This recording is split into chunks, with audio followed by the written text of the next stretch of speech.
Salut, c'est Vicky, bienvenue sur Vicky K Channel. J'espère que vous allez tous bien. Moi, je vais super bien. Et avant de commencer la vidéo d'aujourd'hui, j'aimerais remercier et j'aimerais donc dédicacer cette vidéo à Alexandrine du côté de Yaoundé au Cameroun. Elle m'a fait un très gentil message que je vais partager avec vous et j'aimerais lui dire merci parce que voilà, elle a pensé à moi. Je dis pas que vous n'avez pas pensé à moi, mais bon, elle a pensé à moi et elle me l'a fait savoir et surtout qu'elle m'a dit que je lui manquais. Voilà, j'aimerais également remercier tous ceux qui se sont portés volontaires à partager leurs avis avec moi suite à la dernière vidéo que j'avais postée, dans laquelle je vous annonçais mon état, doublé, comme certains ont appelé. Et vous êtes nombreux à vous être prêtés à ces élections-là, je vais appeler ça comme ça. Vous êtes nombreux à avoir chacun donné vos avis que j'ai pris en considération, j'ai pris de mon temps. Je me suis assise et j'ai lu chacun de vos messages, j'ai fait l'effort de répondre aux messages. Et voilà, les résultats sont tombés. Donc, il y a deux personnes qui ont dit, peu importe où je vais faire la vidéo, peu importe où je vais parler de ce sujet, le sujet de ma grossesse, elles vont me suivre, je leur dis merci. Il y a 13 personnes qui ont demandé que je le fasse sur une autre chaîne parce qu'elles ne voulaient pas que je le fasse sur cette chaîne parce qu'elles considèrent cette chaîne comme une chaîne étant basée sur l'immigration. Ce qui n'est pas trop le cas. Parce que cette chaîne, c'est une chaîne sur le Canada. Je parle de l'immigration, je parle de tout. J'ai toujours dit, si vous voyez la plupart de mes vidéos, je dis toujours, je parle de réussite, je parle d'entrepreneuriat. Je ne parle pas que d'immigration. Donc, si vous pensez que je parle trop d'immigration, c'est parce que peut-être les vidéos que vous avez eu à voir concernent souvent l'immigration parce que c'est ça qui vous intéresse. Mais si vous allez dans toute la bibliothèque, vous constaterez qu'il n'y a pas que les vidéos sur l'immigration. Je parle généralement de la vie au Canada. Et c'est sur ce point que beaucoup d'autres, que 63 autres personnes se sont appuyées pour me dire Vicky, voilà, la grossesse au Canada concerne aussi la vie au Canada et on aimerait en savoir davantage. On n'aimerait pas que tu te disperses. On aimerait bien que tout soit centralisé pour qu'on puisse avoir un suivi, juste que essaie de faire des titres plus parlants, comme ça on saura de quoi il s'agit exactement. Étant dans voilà, chaîne démocratique, comme on est en famille, on a voté, vous avez voté, je vous remercie, j'ai vraiment beaucoup apprécié. Donc, ce qui l'emporte, c'est que on va le faire donc sur cette chaîne. Et il y a une Rita, je crois bien c'est Rita qui a dit, s'il te plaît, ne nous montre pas ton ventre. Mais attends, est-ce que j'ai dit que j'allais vous montrer mon ventre? Je ne vais pas faire de striptease. Le ventre, c'est juste, bref, on verra. Je ne sais pas ce que ça va donner dans les jours à venir, mais on verra bien ce que ça va donner.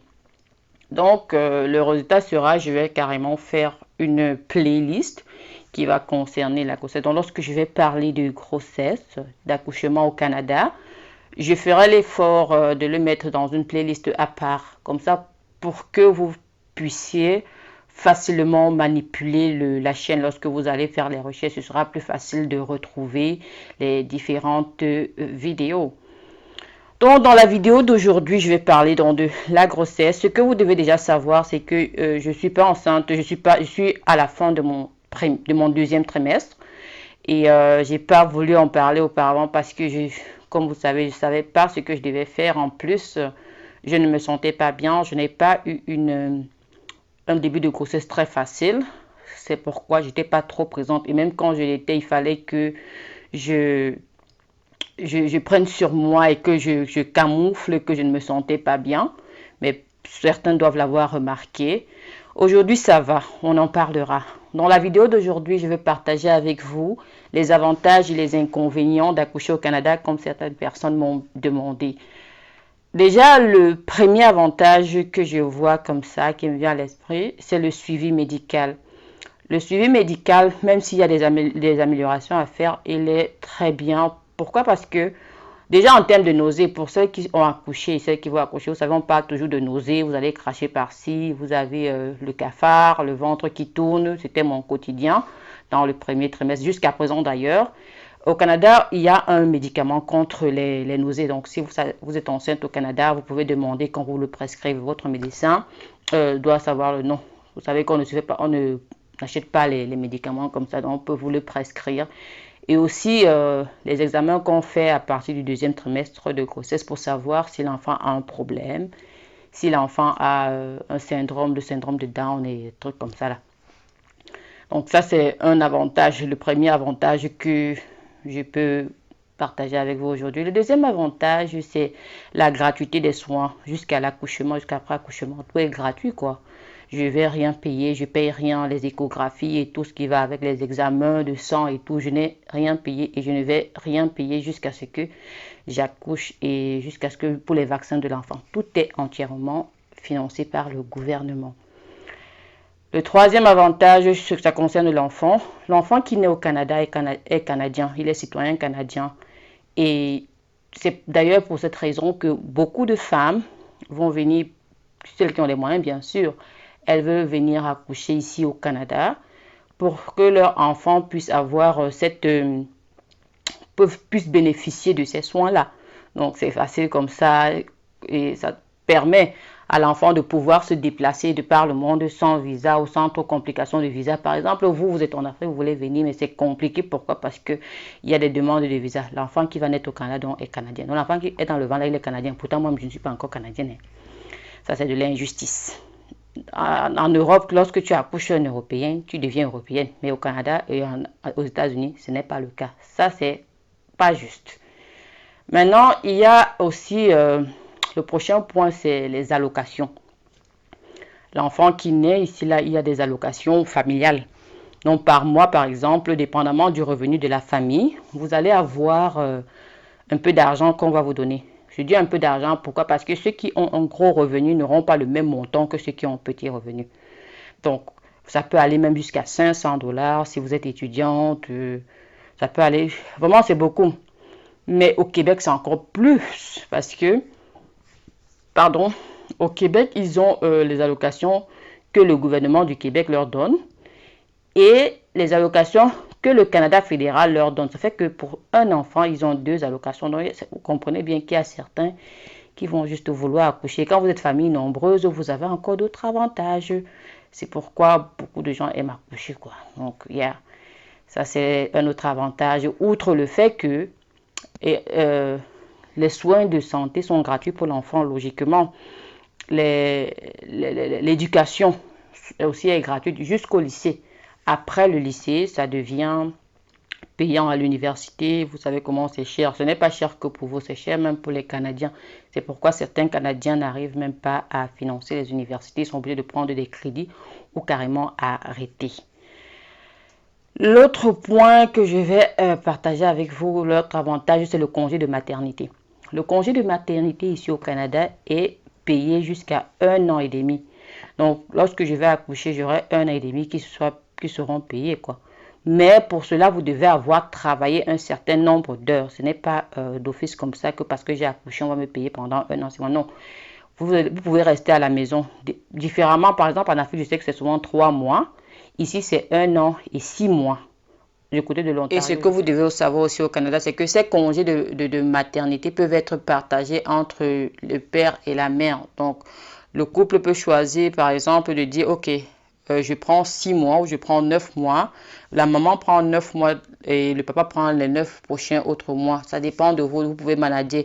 Bref, on vous dira, on vous expliquera comment ça se passe. Ça, ce n'est pas à mélanger avec les congés de paternité qui dépendent souvent de l'employeur. Mais le papa aussi a droit à ses congés de paternité. Je ne sais pas si c'est comme ça en Afrique. Dites-moi toujours quoi dans les commentaires.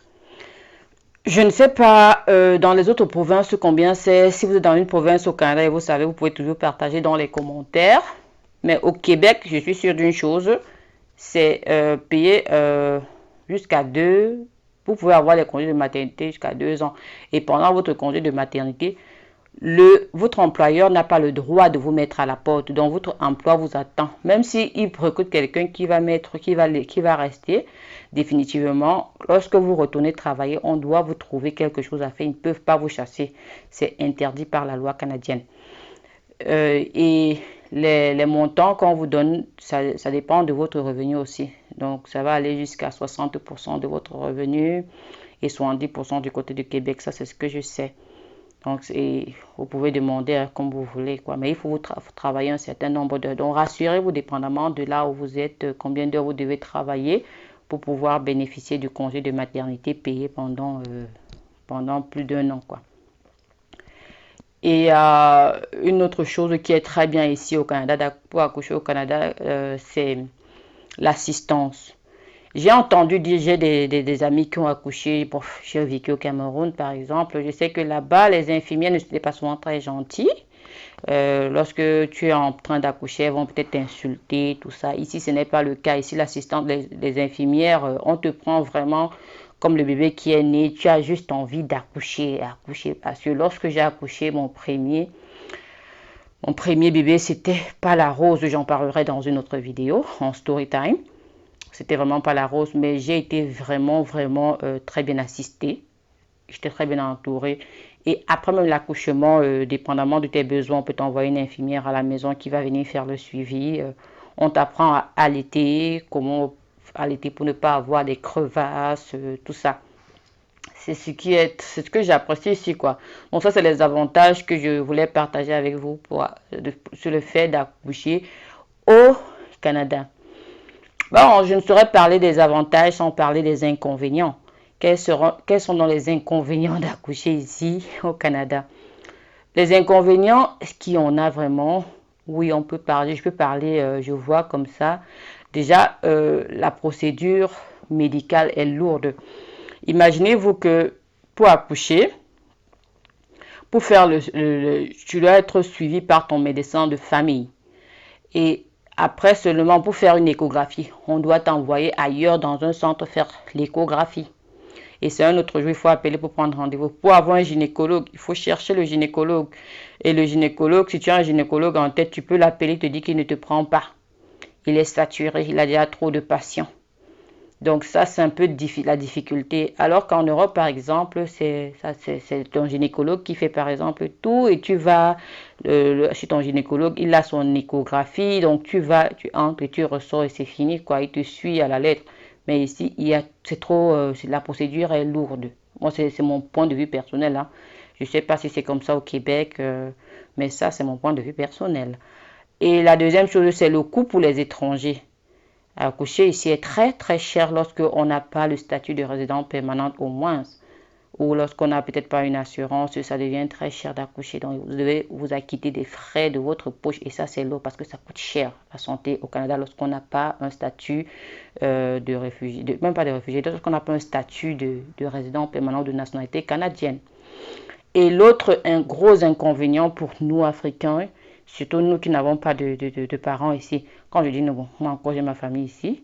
Mais même jusque-là, lorsqu'on a sa famille ici, là, chacun occupé, chacun va qu'à ses occupations. L'assistance qu'on connaît en Afrique lorsque tu accouches, tu t'amuses, tu ne vas jamais laver ton enfant, tu t'amuses, tu ne vas jamais voir ton enfant parce que tu seras tellement entouré. Cet entourage-là, on n'a pas ça. Donc tu dois faire tout toi-même, t'occuper de l'enfant toi-même. Tu es vraiment seul, quoi. À part une infirmière qui va passer 1 à 2 fois. Oui, c'est bien, mais c'est que ça. C'est juste parce que, bon, on a connu mieux, on sait qu'il y a mieux qu'on dit que c'est un inconvénient. Donc si par exemple, il y a certaines personnes, certaines femmes qui vont accoucher au Canada et après vont aller laisser l'enfant en famille en Afrique, parce que là-bas, elles auront de l'aide. Ici, c'est vraiment compliqué, c'est vraiment plus difficile parce que pendant que tu as un bébé qui pleure entre les mains, il y a un autre bébé dont il faut t'occuper, qui est le petit. Après, c'est compliqué. Et vous savez, nos mets traditionnels qu'il faut faire, des massages qu'il faut faire, on ne les a pas. Je sais qu'il y a des écorces avec lesquelles on va te masser. Nous, on n'a pas ça. Par exemple, il y a tel maman qui va venir du village s'occuper de l'enfant pendant 1 mois. Ça va rôter. Il n'y a pas ça. Tu vas faire ça toi-même. L'enfant pleure à 2 heures, là, tu te lèves toi-même, tu fais. Donc ça, c'est le plus gros inconvénient que je vais voir pour moi en tant qu'Africaine, parce que j'ai connu ça. Maintenant, l'Européen, lui, ne connaît pas ça, quoi. Si c'est une Française, pardon, qui va quitter de la France pour venir accoucher ici, ou qui va accoucher ici, elle, voilà, elle va dire, oh, j'ai été assistée, c'est bien. Mais bon, pour nous qui avons autre chose, qui savons qu'il y a autre chose, une autre assistance, une autre manière d'assister, on va trouver que c'est un inconvénient, en fait. Donc ça, c'était ce que je voulais partager avec vous aujourd'hui. J'espère que la vidéo vous a plu. N'hésitez pas à me dire ce que vous en pensez, dépendamment de votre pays aussi de résidence. Comment ça se passe là-bas? Quels sont les avantages? Est-ce que vous aimeriez accoucher au Canada? Oui, qu'est-ce que vous avez trouvé de bien dans les avantages et de pas bien? Comme je vous ai parlé, par exemple, de la lourdeur administrative. Est-ce qu'il y a d'autres choses que vous aimeriez savoir? Je ne vais pas être plus long parce que vous savez, quand je commence, je ne m'arrête pas. Et on se revoit dans une prochaine vidéo qui ne parlera pas forcément d'accouchement, ça parlera d'autre chose. On pourra rentrer sur un autre sujet comme vous avez demandé. Je vous remercie encore de vous être prêté au jeu du vote et je vous fais un grand bisou. Souvenez-vous, Vicky K Channel, ce n'est pas ma chaîne, c'est notre chaîne, même si c'est mon visage qu'on voit. Je vous aime très fort, c'était Vicky K depuis Toronto.